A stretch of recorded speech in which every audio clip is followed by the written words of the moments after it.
میکسٹ knowledge کے عزیز طلبہ و طالبات، میں سید منصور علی آج اس آڈیو پریزنٹیشن میں اسٹیڈیم لفظ کو سمجھنے کی کوشش کریں گے۔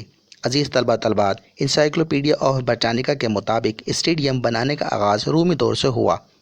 آج اسٹیڈیم انگلش زبان کا لفظ ہے جو کھیلوں کے میدان کے لیے تصور کیا جاتا ہے۔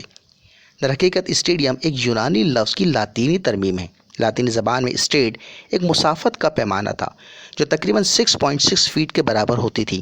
اس دور میں پیدل دوڑ کے جو مقابلے ہوتے تھے اس کے لیے یہ معیاری مسافت سمجھی جاتی تھی، اور چونکہ دوڑ کے لیے جو میدان بنایا جاتا تھا وہ ایک اسٹیڈ کی مسافت ہوتا تھا، اس لیے اس کا نام اسٹیڈیم رکھا گیا۔